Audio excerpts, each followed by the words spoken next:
A loyal warrior, shattered by centuries of war, is summoned to stand before the Golden Throne. As he approaches Terra's heart, awe and terror collide and revelation begins. The thunder of the ship's descent shook the ancient bones of the Imperial palace. 1,000 meters of adamantine and gold trembled as the dropship's grav engines roared to stillness. The void-black hull hissed open. A gust of cold air, thick with incense and dust older than most civilizations, poured into the corridor beyond. Within that dim, amber glow stood Captain Ardent Livius of the Legio Custodes, and beside him knelt the one who had been summoned. Brother Captain Severian of the Ultramarines could not bring himself to rise. He had fought in 10 crusades. His armor was a history written in gouges and scars. The blue of his pauldrons was faded to iron gray, and the laurel etched above his brow was chipped where an orc's cleaver had once kissed him. None of that mattered now. None of it had meaning before the summons he had received, for this was no honor, no ceremony of mortal kind. To be called before him, before the master of mankind himself, was to step into a truth beyond courage or fear. "You will stand," Livius said, voice calm but edged with something reverent. "No one kneels in the Sanctum Imperialis." Severian rose. The movement felt like betrayal, as though he defied some unseen law of humility. The corridor before them was a cathedral hollowed from eternity itself. Columns wider than city spires rose toward vaults unseen, each one carved with the names of 1,000,000,000 souls who had died for the throne. The air was heavy with the sound of chanting from 1,000 choirs somewhere deep below, a harmony woven through the sound of machinery and whispered prayers. At the end of that endless hall, beyond the golden gates veiled in psychic flame, was the Emperor. Or what remained of him. The custodian turned, the scarlet plume of his helm glinting in the dim radiance. "You will not speak unless addressed. You will not approach until bidden. You will not think yourself worthy because you are not. Yet you have been chosen." Severian nodded, though words trembled unspoken in his throat. Why me? He wanted to ask. But to question the will of the master of humanity was not something even an Astartes dared. They walked in silence. The sound of their armored boots echoed like the tolling of doom. Each step drew them deeper into the sanctum, and the light began to change. The glow of torches became the shimmer of something less tangible, a light that bent around perception itself. The golden sigils carved along the walls pulsed softly, as though aware of their passage.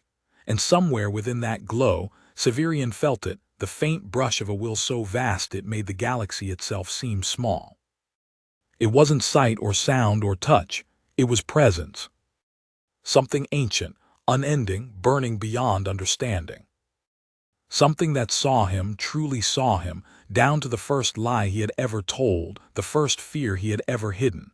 He felt naked before it, exposed. His breath caught. "Do not resist," Livius murmured. "He sees that is his right."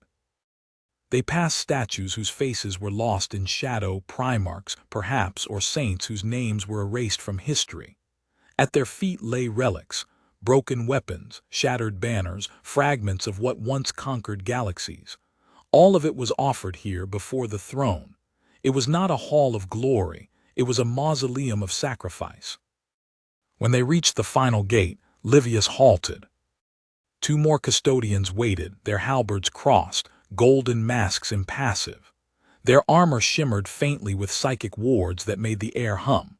Beyond them the doors were sealed, colossal slabs of oromite engraved with scenes of the Great Crusade, of worlds set ablaze and empires bowed. But the most striking thing was the figure carved at the center, the Emperor, seated upon his throne, eyes like suns. "Enter when the gate parts," said Livius. "And remember, brother captain, the Emperor does not speak with words." The gates groaned open. Light spilled out, not the light of a torch, nor of any forge or sun. It was gold and white and crimson all at once, a radiance that seemed alive, flickering like the memory of creation itself. The air itself grew heavy. Each molecule, each particle, felt burdened with meaning. Severian took a step forward, and the sound of his breath was swallowed by the vastness. He entered, and the universe changed. At first there was nothing but light. It wasn't brightness, it was revelation. His mind reeled as visions danced before his eyes. He saw the rise of Terra from ashes, the first colonies among the stars, the creation of the legions, the wars that had burned 1,000,000 worlds. He saw the face of Horus, the fall, the screams of gods and mortals alike. All of it in a single heartbeat, all of it within the light. Then he saw him. The golden throne was not a chair. It was a fortress of machinery, a cathedral of flame and steel entwined with psychic fire. Cables thicker than towers pulsed with energy, veins of divine power feeding the corpse of a god. And upon it sat the emperor, vast, skeletal, yet impossibly majestic. His flesh was golden but broken, his frame bound by devices older than memory, his eyes closed yet open, seeing everything everywhere. Every atom in Severian's body screamed in reverence and fear. He fell to one knee despite Livius's command echoing in his mind. He could not stand before that radiance. He could not breathe, could not think.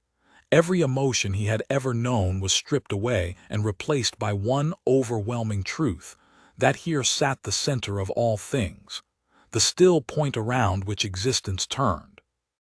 The air trembled, the throne breathed. Then a voice, not sound, not vibration, but thought itself, touched his mind. "You have come." The words were inside him, ancient and calm. He could feel them reverberate through his memories, through every fiber of his being. Severian's heart pounded. "My lord," the words tore from his throat, weak and trembling, "I am unworthy." "All are unworthy," came the answer, "and yet you are here."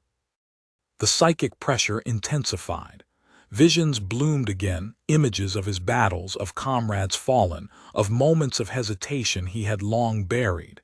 He saw every drop of blood he had spilled, every life he had taken in the Emperor's name.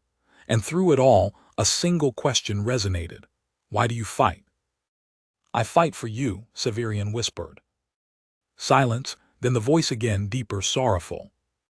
"No, you fight for what you do not yet understand." The light surged. His armor began to hum, the sigils engraved into it glowing as if reacting to the Emperor's gaze. He felt his mind stretched to its breaking point. He saw stars dying, galaxies colliding, the endless tide of the warp pressing against reality's edge. And still, the Emperor's presence held him there, forcing him to see, to comprehend. "Look," said the voice. And Severian looked. He saw Terra, not the golden world of myth, but the wounded, crumbling heart of a dying Imperium. He saw the billions who toiled, who prayed, who suffered, all believing in a god who could not answer. He saw the administratum's endless halls, the ecclesiarchy's zeal, the wars waged in the name of faith. He saw the Inquisition burn whole worlds to ash in his honor, and for the first time he understood the weight of it. Tears burned his eyes. "My Emperor, is this what you wished?" The light dimmed slightly, as though sadness itself had entered it. "What I wished has long ceased to matter," the voice said. "What is, remains, and it is upon the shoulders of those who still see that hope must rest." Severian's knees buckled. Hope, in this age of endless night.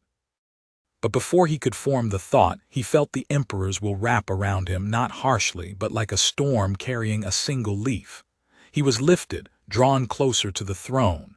His vision blurred, his soul shuddered. The closer he came, the more he felt his mortal mind dissolve. In that blinding radiance, he felt his essence unravel, and something within it awaken. A whisper reached him, faint but undeniable.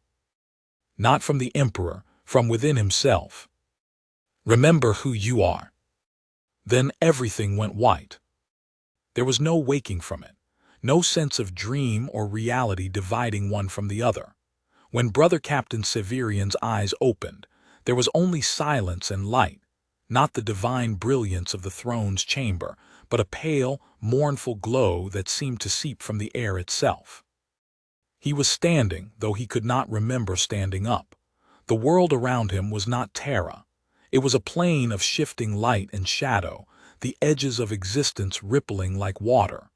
Every motion echoed, every heartbeat seemed amplified, as though he stood within the veins of the universe itself. He tried to move, and saw his own armor drift apart in streaks of light, then reform again as if sculpted by unseen hands. It was as though reality could no longer decide what form it wished him to have. Then the voice returned. "Do not fear what you see." The words brushed across his soul. There was no sound, no air, no vibration.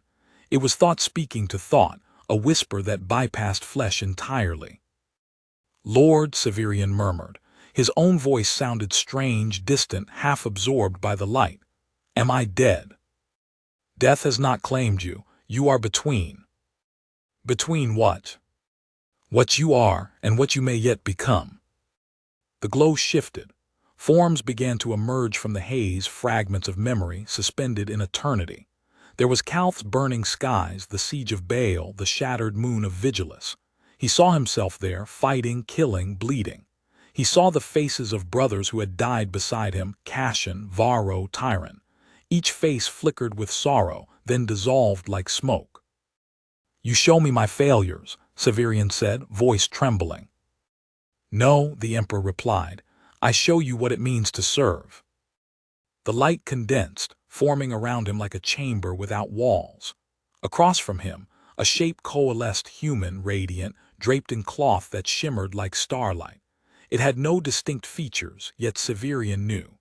He was in the presence of the master of mankind, not as he existed upon the golden throne, but as he once was, the man who had walked among his sons, the builder of the Imperium. And that realization struck like a blade through the heart.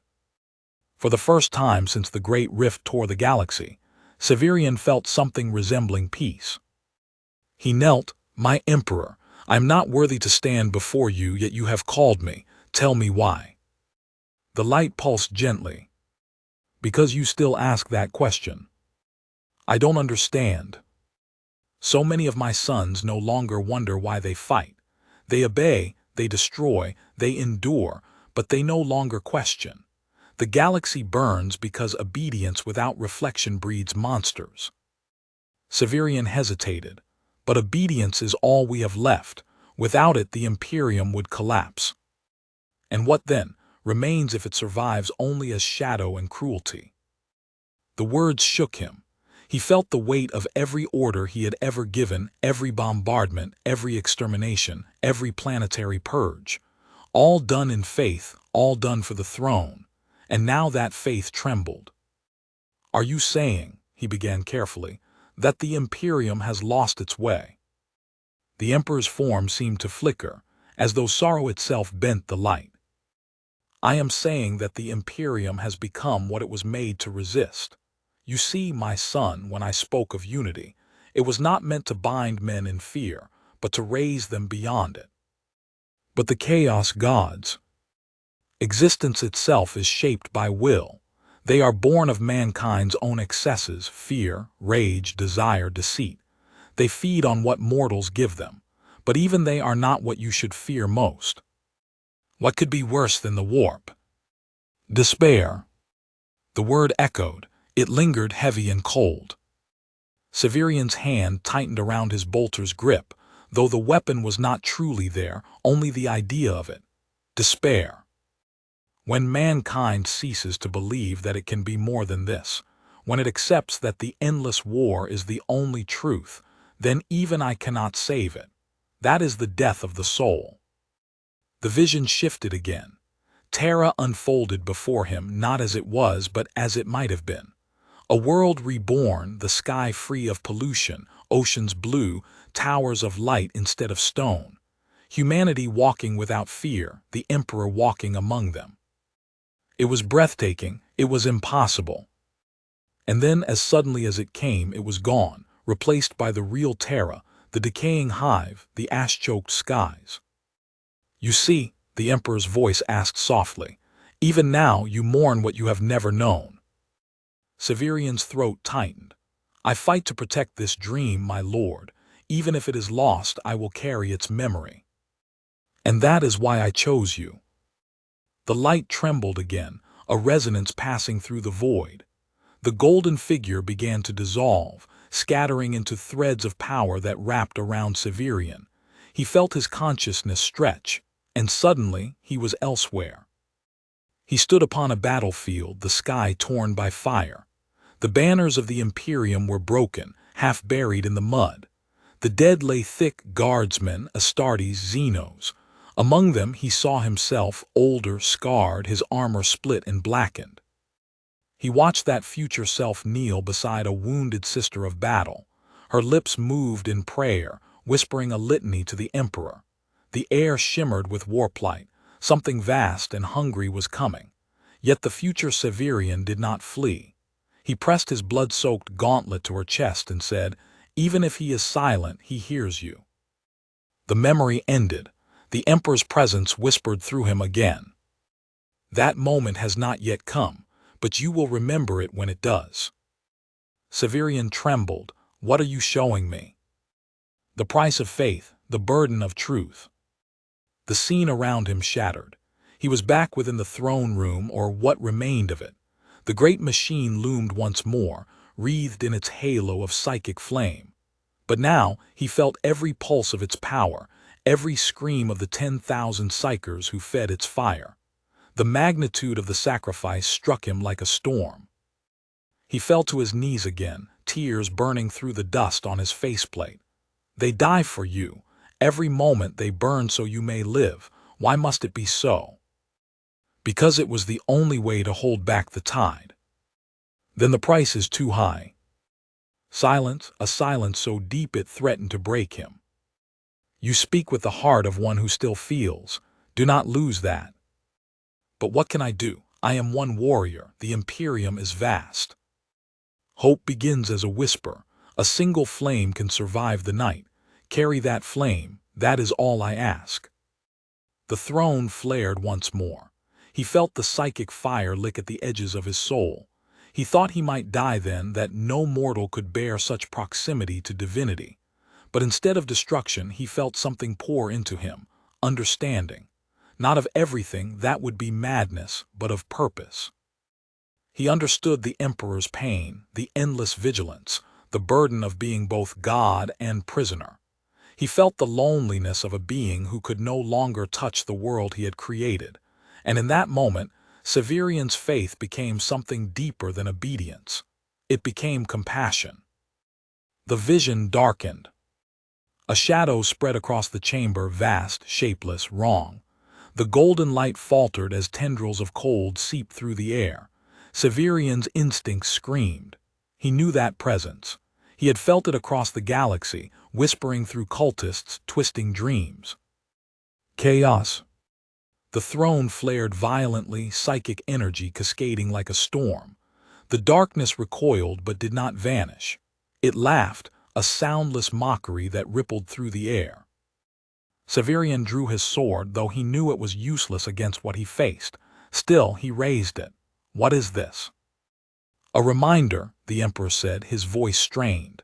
"They watch even here. They hunger for my failure. You must go." "I will not leave you." "You must." The light surged, blinding him. He felt his body wrenched backward, dragged through layers of reality. The last thing he saw was the faint outline of the Emperor, hands raised in defiance against the oncoming dark. Then once again, there was nothing but light. When he awoke, he was lying on cold marble. The echo of the throne's chamber still hummed in his mind, but the radiance was gone. He tasted blood. His armor system screamed warnings: psychic overload, synaptic instability, memory fragmentation. Custodian Livia stood above him, face hidden by his helm. "It is done," he said quietly. "You have seen him." Severian tried to speak, but his throat was raw. He could only nod. "The Emperor does not call often," Livius continued. "Those who survive such communion rarely remain unchanged." Severian pushed himself up. "I saw what we have become, and what we might have been." The custodian's voice softened. Then you understand more than most." He turned toward the vast doors. The sound of distant machinery filled the silence. "Go, now, speak to no one of what you witnessed. The Emperor's truth is not for the ears of the unready." As Severian took his first step toward the exit, he felt the weight of the moment settle over him like armor. The Emperor's words echoed within his skull, "Carry the flame." He did not know what that truly meant yet, but he knew this. The light of the golden throne still burned in him, fragile and fierce. And something else burned with it, a certainty that this was not the end of his journey. It was only the beginning. The echo of the throne's chamber followed him long after the doors closed. Captain Severian of the Ultramarines walked in silence through the endless corridors of the Imperial Palace, his steps heavy, each one resonating with ghosts. He was flanked by two custodians who neither spoke nor looked at him. Their golden armor reflected the dim torchlight in fractured shards, and their movements were so perfectly measured that even the air seemed to bend to their rhythm. Beyond them, the palace stretched on forever, a labyrinth of sanctified stone and gilded steel, frescoes of saints and angels carved into walls so high they vanished into shadow. Every inch of this place breathed history and devotion. Yet to Severian, it all felt different now. He could still hear the faint echo of that divine voice in his mind. The Emperor's presence had been overwhelming, uncontainable, a truth so vast that even memory struggled to hold it. And now, stripped of that light, the world seemed muted, hollow. He remembered what the Emperor had said, "Carry the flame." But what flame could survive in the endless dark of the Imperium? They reached an intersection where the corridor widened into a vast transept lined with relics. Each relic was a story. A cracked helmet from the heresy, a broken sword once wielded by a Primarch's hand, the withered bones of a saint sealed within crystal. The air was thick with incense and oil, and the faint hum of hidden machinery filled the silence. The custodian on his left, his armor engraved with the sigil of the Aquilan shield, paused and turned. "This is where we leave you," he said. "A member of the ecclesiarch's retinue will escort you from here. You are not to linger within the sanctum without sanction." Severian inclined his head, understood. The two giants turned and walked back the way they came, their footfalls receding into the vastness. For a long moment, Severian stood alone beneath the towering statues of forgotten heroes. He exhaled, the sound ragged through his vox grill. For all his genetic perfection, his enhanced discipline, his centuries of warfare, he felt fragile now, mortal. The Emperor had looked into the core of his being and found something there. But what? Footsteps approached from behind. He turned to see a robed figure stepping from the shadows. The man's robes were black and edged in gold, his face lined with age and devotion. His eyes shone with the weary patience of one who had spent a lifetime breathing the incense of sanctity. "I am Hierodakin Malkyr," the priest said. "By the grace of the High Lords, I serve the Sanctum Custodia and attend those who have seen the throne." Severian's gaze softened slightly. "Then you have guided others like me." Malkyr nodded. "Few survive such communion with their minds intact. You are fortunate, Lord Astartes." Fortunate, the word felt almost blasphemous. The priest turned and gestured down another hall. "Come, you require rest, purification, and silence. The Emperor's light leaves a mark upon the soul, too much, and even your kind may fracture." Severian followed. They walked through a passage lit by hanging braziers, their flames casting long shadows. The air was warm and heavy, filled with the soft chanting of distant choirs. Through the walls came the dull pulse of the throne's machinery, a heartbeat that never ceased. As they walked, Severian's thoughts wandered. He saw again the Emperor's sorrow, the golden light that flickered with exhaustion, the infinite burden of holding back the warp. The realization had shaken him to his core. The Imperium's greatest triumph, the Emperor's immortality, was also its greatest tragedy. "Tell me, Father," Severian said quietly, "how long have you served here?" Malkyr's expression did not change. 57 years. Every day I offer the benediction of continuance. Every day, I hear the machine sing. And do you believe he hears you? The priest paused mid-step. Slowly, he turned to look up at the towering warrior beside him. Faith is not about being heard, my lord. It is about speaking even when no one answers. Severian looked away. And if the silence lasts 10,000 years, then we will keep praying for 10,000 more. They resumed walking. The purification chamber was vast and austere. A circle of golden script glowed faintly beneath the floor, wards woven into the stone. Robed servitors moved about silently, tending braziers and sprinkling sanctified oils. Malkier motioned toward the center. Stand within the circle. You must be cleansed of the psychic residue. The throne's light burns deep. Severian obeyed. As he stepped into the circle, he felt energy ripple across his skin. It was not painful, merely strange, like standing beneath a storm about to break. The servitors began their chant, a low, rhythmic hum that resonated through his bones. His vision blurred. The golden light of the chamber dimmed, and he saw flashes, the Emperor's hand, the storm of light, the shadow that had crept at the edge of the throne. That darkness, it had felt alive. Father, he said suddenly, breaking the chant, have you ever felt a presence within the sanctum, something other than his? Malkier's voice was calm but wary.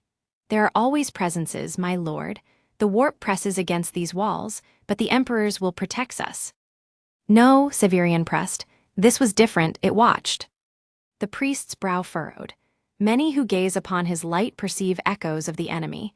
It is said that the throne burns so fiercely because it must. The darkness covets the golden throne above all things. Severian said nothing, but deep within him, unease stirred. The laughter he had heard still lingered like an echo beneath his heartbeat. The ritual ended, the circle's light faded. You are cleansed, said Malkier. Rest now. You will be granted an audience with the Senatorum Imperialis before you depart Terra. Why? Because one who has stood before the throne carries witness. Even the High Lords crave such echoes of divinity. Severian gave a bitter smile. Divinity, that is not what I saw. The priest did not answer. The chamber assigned to him overlooked the inner sanctum gardens, one of the few living spaces left within the palace that still knew the scent of soil and the whisper of wind. The air was filtered, recycled, but the greenery gave an illusion of purity. It was quiet, peaceful, almost wrongly so. Severian removed his armor piece by piece. Each plate fell with a metallic thud, heavy with centuries of battle. Beneath it, the black carapace clung to his skin, marked by the scars of augmetics and war. He sat upon the cold stone bench and stared out at the garden. He had been taught that the Emperor was a god of absolute will, eternal and infallible. But what he had seen, what he had felt, was a being of unimaginable strength bound by the chains of his own sacrifice. A god not in triumph, but in agony. Could the Imperium survive upon that agony forever? He closed his eyes. He saw again the faces of his brothers, the worlds he had burned, the prayers of civilians who worshipped a savior who could not answer. His fists clenched. For the first time in centuries, he doubted not the Emperor's power, but the Imperium's understanding of it. A soft chime broke his thoughts. The chamber's door opened. A figure entered, a woman in the uniform of the Imperial Inquisition. Her hair was gray at the edges, her bearing severe. Her rosette gleamed faintly at her collar. Brother Captain Severian, she said, I am Inquisitor Mara Voss of the Ordo Hereticus. You will come with me. Severian stood, towering over her. On what authority? On the Emperor's. The words were a dagger wrapped in velvet. I have done nothing. She studied him closely. No one sees him and remains unchanged. The High Lords have questions, and I am their voice. Severian's instincts flared, but he forced himself to stillness. Very well. They walked through the lower vaults of the palace, a place even most custodians never entered. The walls here were bare metal, scarred with centuries of repair. The hum of the throne's machinery was louder now, an omnipresent vibration that rattled the teeth. The Inquisitor's stride was sharp and deliberate. You are fortunate, she said. Most who are summoned before the throne do not return, some burn out entirely, others lose themselves. Severian's tone was measured. I endured. Yes, and that is precisely why I am here. She stopped before a sealed adamantium door marked with purity seals. Inside, you will speak truth. Every word, every memory. We will know what transpired in the throne room. You doubt me. I doubt everything. That is my purpose. The door hissed open. The chamber beyond was circular, its walls lined with sigils of warding. A single chair waited at the center, simple, unadorned, deliberately humble. Severian entered, the Inquisitor following. When he sat, tendrils of faint light crawled across the floor, connecting to the implants along his spine. The interrogation had begun. Mara's voice was calm. Describe what you saw. He hesitated. The memory of that light, that voice, still pulsed within him, too sacred, too immense for words, but he forced himself to speak. He spoke of the throne, of the Emperor's gaze, of the truth that the Imperium had twisted into worship. He spoke of despair, of hope, of the burden that even gods could not escape. When he finished, the chamber was utterly silent. Mara's eyes were unreadable. You claim the Emperor spoke to you. Yes, not in words, but in thought. And what did he say? Severian's voice softened. That hope is not obedience, that we have forgotten why we fight. The Inquisitor's jaw tightened. Be careful with such words, brother captain. To some, they border on heresy. They are his words, not mine. Mara studied him for a long time. Perhaps, or perhaps the warp sought to deceive you, visions can be treacherous. I know what I felt, he said quietly. She said nothing more. The lights dimmed, the sigils pulsed once, and the door opened again. You are free to go, she said at last, for now. When he stepped back into the garden, the air felt colder. The stars above Terra's dome burned faintly through the haze. He looked up at them, those distant, dying lights, and felt the Emperor's voice echo once more within him, faint as the heartbeat of a dying sun. Carry the flame. He did not yet know what path that meant, but he knew the silence of Terra was not truly silent. Beneath its gold and marble, something vast was stirring. And as he turned away from the stars, Severian swore that he would find out what it was. The night cycle of Terra was a lie. Even in the heart of the Imperial Palace, where sanctified darkness was programmed into the great lumen, erased to mimic the setting of a sun no man ever saw, the air still shimmered with light. Hollow seraphs glided silently above the golden halls. The endless hum of the throne and its countless life-sustaining systems vibrated through the walls like the pulse of an eternal heart. There was no real silence on Terra, only the illusion of it. Captain Severian sat alone in his chamber, helmet off, his blue eyes reflecting the faint light of the lumen globes. The scent of incense still lingered on his armor from the purification rite, but he found no peace in it. His mind replayed the encounter again and again, the Emperor's words, the shadow, the laughter that had followed. He reached for the Rosarius chain that hung beside his armor stand, a relic gifted to him centuries ago by a chaplain of the Ultramarines. The metal was cold in his hand. He turned it slowly, tracing the engraved sigil of the Aquila. The symbol had always meant strength, unity, purpose. But now, after what he had seen, it felt heavier, like a reminder of all the things the Imperium pretended to understand about faith.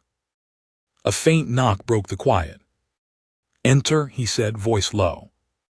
The door hissed open. A servitor stood there, its organic features half buried beneath augmetic plating. Its voice box crackled. Message from the Ordo Hereticus. Priority Alpha. Severian took the data slate from its mechadendrite and dismissed it with a nod. The servitor turned and shuffled away without another word. He activated the slate. The seal of the Inquisition shimmered briefly before the message unfolded in crimson text. To Brother Captain SCVRIAN. From Inquisitor MARAVOSS. RE, unauthorized activity beneath the palace. Your presence is required immediately in SUBLEVEL CORDIS 9. Bring no retinue, trust no one. No signature, no additional data, only the words heavy and deliberate. He moved quickly through the labyrinthine corridors of the palace, guided by instinct more than memory. Custodians watched him pass but did not intervene. The further he descended, The less ornate the architecture became. The marble gave way to plain ferrocrete, the air grew colder, and the light dimmed to a muted orange glow. The sound of machinery grew louder. Down here, the palace felt alive in a different way, not as a holy sanctuary, but as a beating, groaning organism. Steam hissed from vents like sighs from ancient lungs. Pipes rattled as though whispering to each other. At the entrance to Cortes 9, a pair of Mechanicus adepts awaited him. Their red robes fluttered in the recycled air, and their faces were a tapestry of lenses and cables. One inclined its head. Identification, subject. Brother Captain Severian of the Ultramarines, he said, showing his sigil. Summoned by Inquisitor Voss. Authorization confirmed. You will proceed. The adept stepped aside, and a heavy blast door rumbled open, revealing a narrow passage bathed in flickering lumen light. Severian entered. The door closed behind him with a final, thunderous clang. Cortes 9 was unlike any part of the palace he had seen before. It was not a shrine or a vault or even a laboratory. It was a place forgotten by time, a sublevel that felt more like a crypt than a corridor. Dust coated the floors.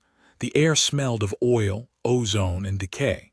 The walls were lined with inactive servo cranes and rusted mechanisms that once served purposes long lost to record. At the far end of the chamber, standing beside a flickering cogitator array, was Mara Voss. She turned as he approached. Her eyes looked sharper than before, not with suspicion but with exhaustion. You came alone. As instructed. Good. She glanced over her shoulder, lowering her voice. This level isn't on any of the official maps. The Administratum's archives list it as decommissioned centuries ago, but I received a transmission from within it yesterday, one carrying the seal of the Sigillite. Severian froze. That's impossible. Malcador has been dead for 10 millennia. Mara's lips pressed into a thin line. And yet the seal was authentic.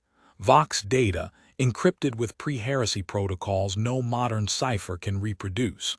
The message was short, 3 words only: the throne weeps. The silence that followed was suffocating. What does it mean? Severian asked. I don't know, but the signal came from somewhere deeper than the throne's power core. I tried to alert the Mechanicus, but they denied me access. Then, 5 hours ago, a section of the palace's maintenance network went dark. Someone or something shut it down from within. And you think it's connected to the message? I think it's connected to him. They descended deeper through maintenance shafts and ancient lift systems that groaned under their weight. The temperature dropped with every level. Condensation froze on the walls like veins of frost. As they moved, Mara continued. You said you saw something, a shadow, when you stood before the Emperor. Tell me more. It was not of the warp, Severian said. At least not entirely. It moved as the warp does, fluid, impossible, but it felt familiar, like something native to the throne itself. Could it be an echo? Perhaps, or perhaps it was a parasite. She didn't reply. The lift shuddered to a halt. The door opened onto a cavernous space that made Severian's breath catch. It was a colossal chamber, half mechanical, half stone, a relic of the palace's original foundations. Giant cogitators loomed like tombstones, their surfaces covered in frost. The faint sound of liquid dripping echoed through the dark. And there, at the center of the chamber, was a pit. It was circular, vast, rimmed by runes that pulsed faintly with psychic energy. Steam rose from it, carrying with it the faint, metallic scent of blood. Severian stepped forward cautiously. What is this place? Mara's face was pale. This is one of the conduits feeding into the Golden Throne, a psychic bleed-off chamber. The Mechanicus uses them to regulate the excess power. At least, they used to. He knelt, running a gauntleted hand along the edge. The metal was warm, too warm. Something still active. Before she could reply, a low hum filled the air. The runes along the pit's edge flared brighter, casting long shadows across the walls. The temperature plummeted. Then came the whisper. It was faint at first, a breath, a sigh almost human. Then it grew, rippling through the air like a wave. He suffers. Mara froze. Did you hear that? Severian's hand went to his sword. Yes. He suffers, and still they feed. The voice was not one, it was many, layered atop one another, countless tones speaking as one. Male, female, child, ancient, all fused into a single, terrible harmony. Mara stepped back. It's coming from the pit. The air shimmered. Shapes began to form within the rising steam, silhouettes of men and women, their bodies flickering like candlelight. Their eyes were hollow, their mouths open in silent screams. Severian's heart clenched. He recognized their armor. Their psychers, he breathed, the ones sacrificed to the throne. The specters writhed and reached upward, hands outstretched as though begging for release. The whispers grew louder, rising to a chorus of anguish. We burn, and he endures, we burn, and none remember. Mara took a step back, voice shaking. Throne of Terra, what is this? Severian's voice was grim. Echoes, their deaths never truly left. The Emperor's power, it anchors their souls here. Then he carries their suffering. The realization hit her like a physical blow. No wonder the throne weeps.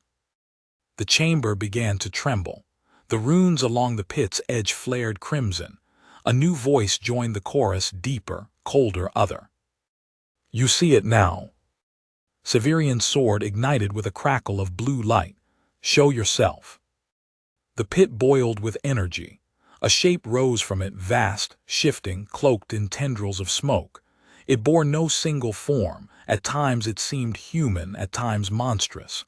Its eyes glowed with a light that hurt to look at. I am the reflection, it said. The pain he will not show, the shadow that even gods must cast. Mara whispered, Is that the warp? Severian shook his head slowly.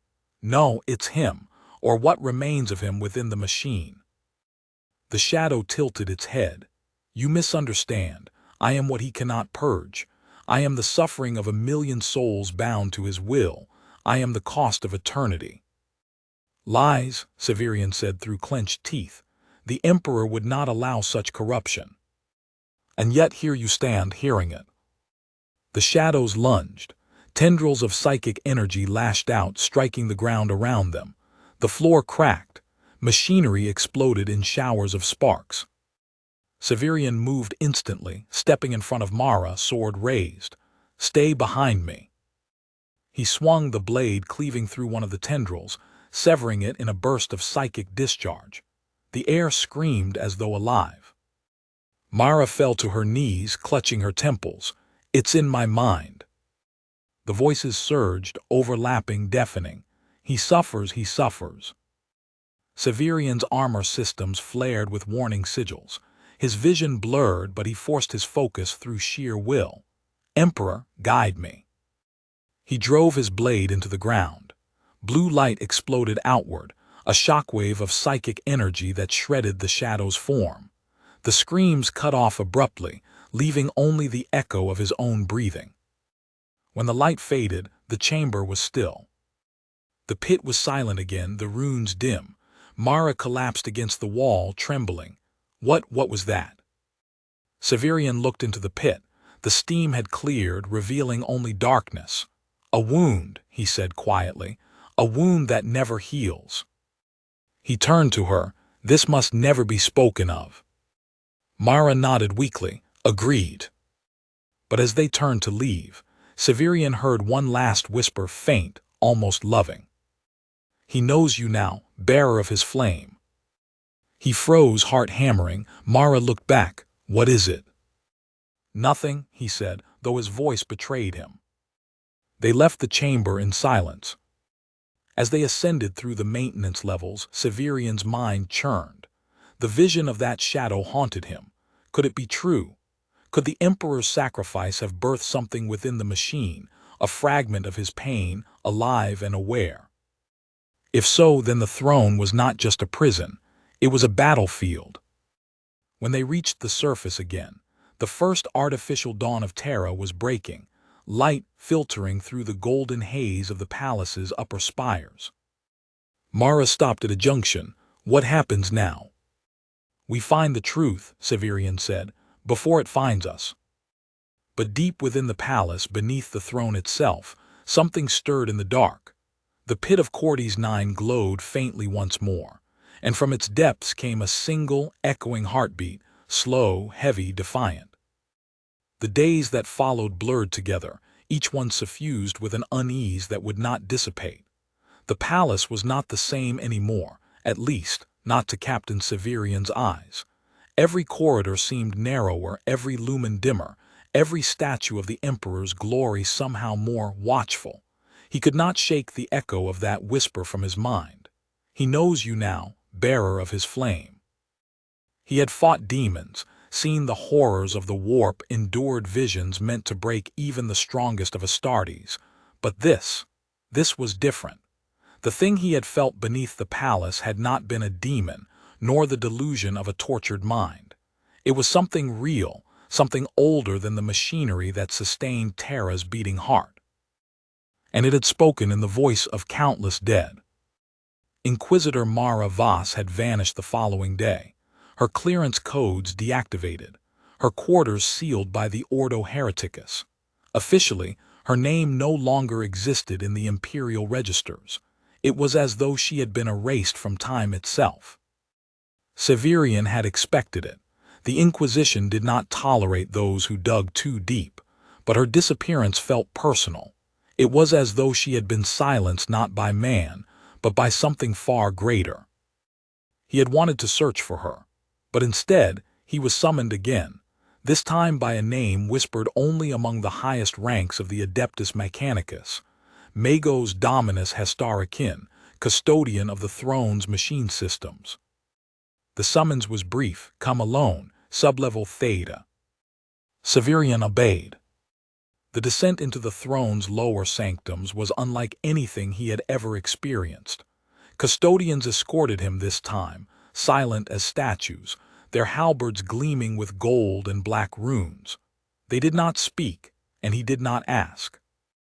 They stopped before a gate that dwarfed even a warlord titan's height.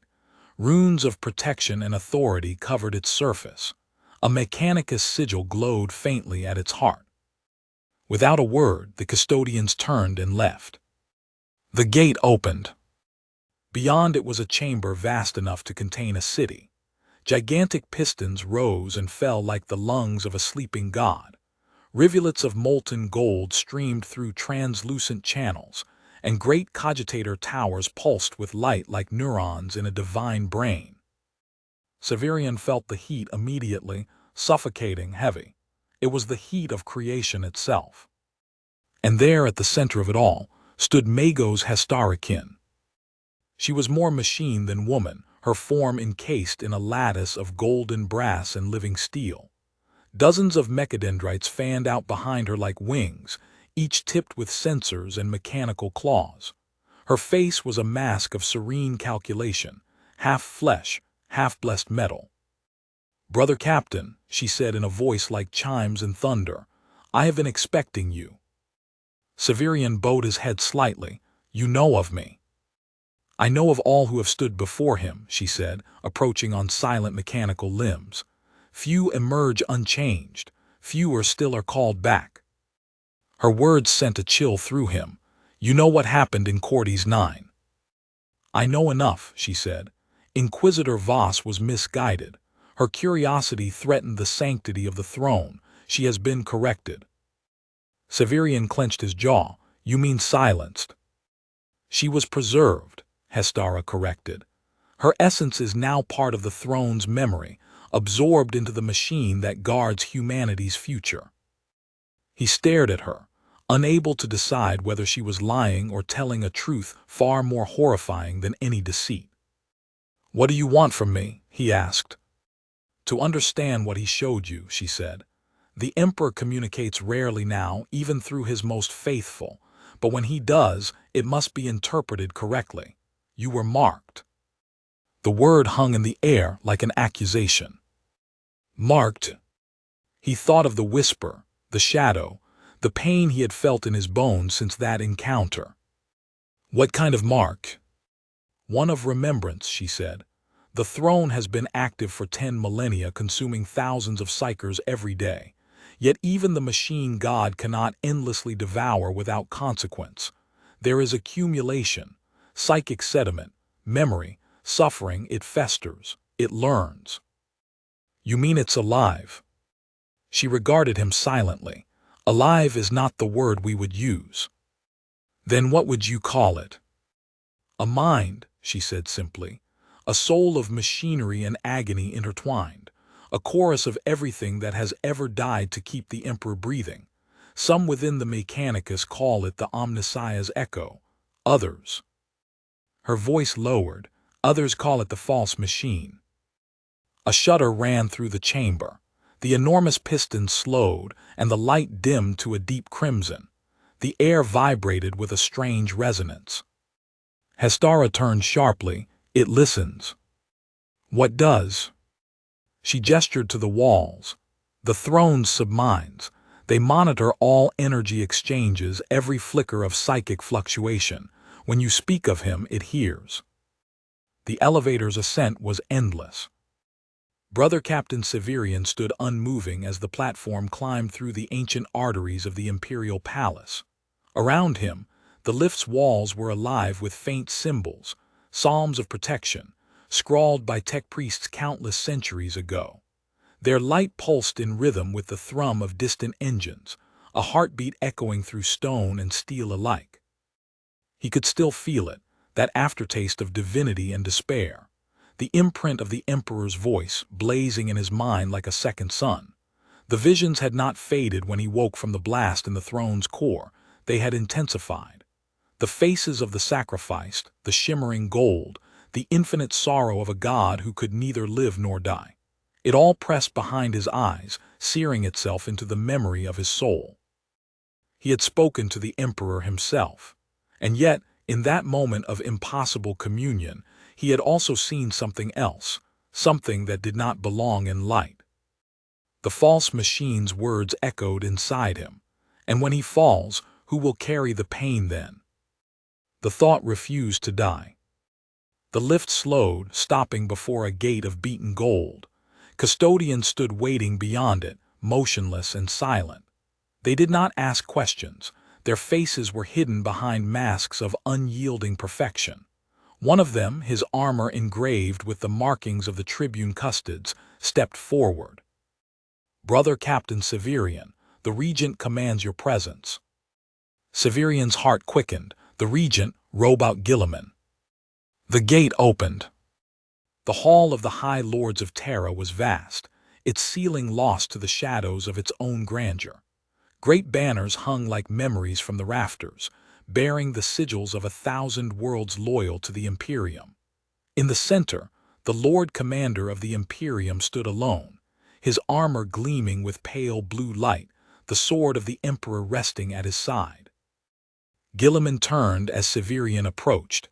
Even in silence, his presence filled the hall. The Primarch's eyes were a mirror of the Emperor's purpose, colder than void, brighter than dawn. Captain Severian, Guilliman said at last, you were reported dead. Severian knelt. I stand by the Emperor's mercy, my lord. Guilliman studied him. I have read the Mechanicus reports. Sublevel Theta suffered an energy surge of unprecedented magnitude. Mago's Hestarakin is missing. Half of the throne's subsystems have been rerouted under emergency protocols. You were found unconscious amid wreckage no human should have survived. Tell me, what truly happened down there? Severian raised his head slowly. My lord, I saw him. The hall fell into silence. Even the servoskulls that orbited above seemed to pause mid-flight. Guilliman's gaze did not waver. You will explain. And so Severian spoke. He told of the pit in Cordes 9, of the voices of the dead, of the shadow that called itself reflection, of the Magos and her revelation of the false machine. He described the sphere of light, the chorus of souls, and the moment when the Emperor himself had turned his gaze upon him. When he was finished, Gilliman said nothing for a long time.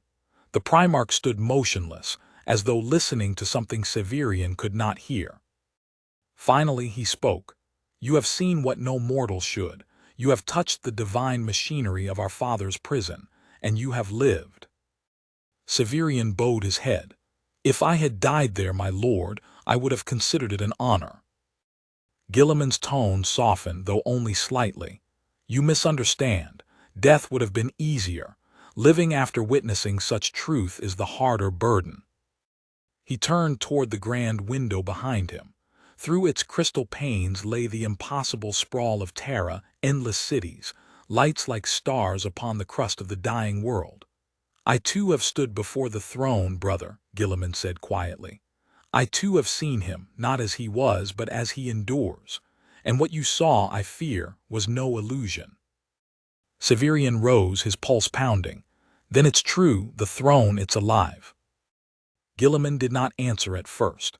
When he finally spoke, his voice carried the weight of 10,000 years. "The throne was never meant to last this long. It was a stopgap, a bridge to a future that never came. Our father's body powers it, but his mind, his soul, they are intertwined with every life it consumes. What you encountered is the consequence of eternity, the residue of devotion, sacrifice, and despair given form." "The false machine." Gilliman nodded. "A fitting name, not false because it lies, but because it tells the truth we refuse to accept." Severian felt the chill of that truth settle deep within him. "Then all those psychers who die for him, they live on inside it." "In a sense," Gilliman said, "bound by faith and pain. Their essence sustains him, even as their suffering feeds the echo that now haunts his throne." He turned, his eyes meeting Severian's. "But that is not the danger. The danger is what happens when that echo grows louder than his voice." The word struck Severian like a blow. "You mean it could overpower him?" Gilliman's jaw tightened. "The Emperor's will is vast beyond comprehension, but he is not infinite. Every day he holds back the tides of the warp, guides the astronomicon, sustains the souls of humanity by sheer force of being. The machine aids him, but also feeds on him, and if the shadow you encountered continues to evolve, it could begin to think it is him." Severian's stomach turned. "An imitation god." "An imitation born from truth," Gilliman said grimly. "That is the most dangerous kind." A deep sound reverberated through the hall, a vibration that seemed to come from the bones of the palace itself. The lumen arrays flickered. A single custodian stepped forward, hand to ear as data scrolled across his visor. "My lord," the custodian said, voice sharp, "there has been a surge in the throne's energy output. Sublevels Cordes through Manville are registering psychic displacement waves. Power is self-generating." Gilliman's expression hardened. "He's fighting something." Severian's heart clenched. "The false machine." "Or something worse," Gilliman said. He turned to the custodian. "Seal the lower levels. Evacuate all Mechanicus personnel from the throne's conduits, and prepare the Legion of the Custodes for emergency intervention." The custodian bowed. "As you command, Lord Regent." Gilliman looked back to Severian. "You're coming with me." The descent this time was not ceremonial, it was war. Custodians and Mechanicus Magi moved in grim formation through the corridors, their armor glowing with sacred sigils. Vox chatter filled the air, reports of energy spikes, flickering wards, spectral manifestations. Something vast was stirring beneath the palace again. When they reached the sublevels, Severian felt the same oppressive presence he had sensed before, but now magnified 100-fold. The air shimmered with unseen force. The light bent in unnatural ways. Even Gilliman's armor flickered, as the psychic field grew stronger. They entered the chamber of the throne's outer core, a vast cathedral of gold and black metal, filled with cables thicker than titans. At its center stood the golden throne itself, rising like a mountain of divine machinery. The Emperor's body sat unmoving upon it, a figure of both infinite power and eternal stillness. His head was wreathed in light, his eyes dark voids that contained the weight of all human history. Severian fell to one knee. Gilliman did not kneel. He simply stared, as one son might look upon a father long dead but never gone. Then without warning the throne screamed. Not with sound but with psychic force. The chamber shook violently. The custodians staggered. Vox systems shorted out. From the very walls, arcs of golden lightning erupted, striking the ground in bursts of blinding energy. Gilliman raised his sword, shouting above the chaos, "It's breaching containment." Severian looked up in horror. The air around the Emperor shimmered and shapes began to form, shadows twisting and writhing into something almost human. Dozens of them, hundreds, the same faces he had seen in the pit. Psychers, soldiers, innocents, all merging into a single colossal silhouette that loomed above the throne. And from its mouth came the voice. "You cannot silence what you have built."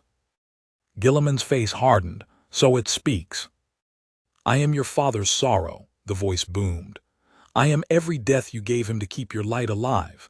I am your triumph and your sin." "Then you are nothing but memory," Gilliman said, stepping forward. "And memory cannot rule." "Memory is all that remains of gods," the echo replied. The shadow's form reached outward, tendrils of psychic light wrapping around the throne itself. The Emperor's golden aura flickered, dimmed, then surged brighter. For a moment, Severian thought he saw his eyes open, two blazing suns piercing the veil between life and death. Then the shadow screamed.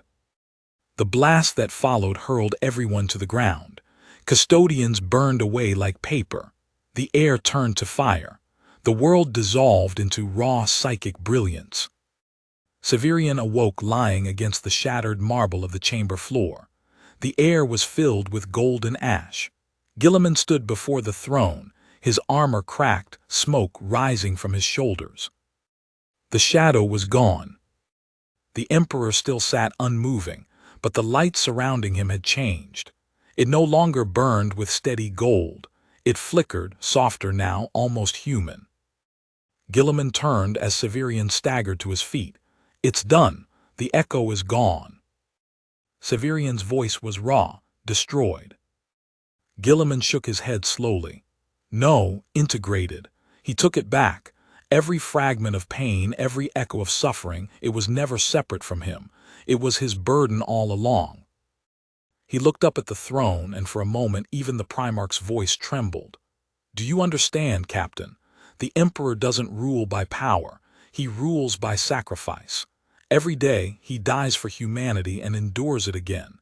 Every day he bears the pain of all that we are." Severian's throat tightened. "Then why show me this? Why let me see?" Gilliman met his gaze. "Because faith without understanding is fragile, and understanding without faith is hollow.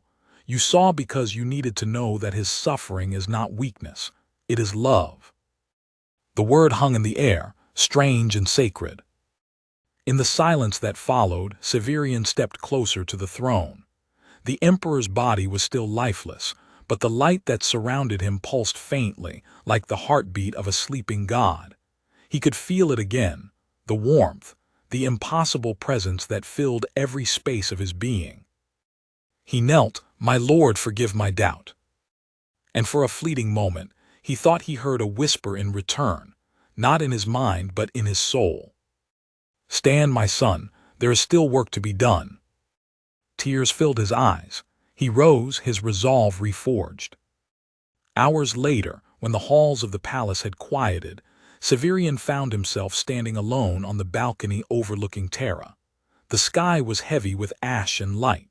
Ships moved like silver veins through the void above. He thought of the psychers who burned, of the shadow that had spoken, of the Emperor who bore it all. He understood now what it meant to stand before him. It was not awe, it was not fear, it was truth. To stand before the Emperor was to feel every soul that had ever lived within the Imperium. Every prayer, every scream, every act of courage and cruelty, all reflected in his eternal gaze. It was to know that humanity's survival came not from glory, but from endurance, from the refusal to let darkness win, even when light itself must suffer to exist. He looked up at the distant glow of the astronomican piercing the night. Its light was steady once more. The false machine was silent, the Emperor still lived. And Severian, bearer of his flame, finally understood why. Because faith was not the absence of pain. It was the will to bear it.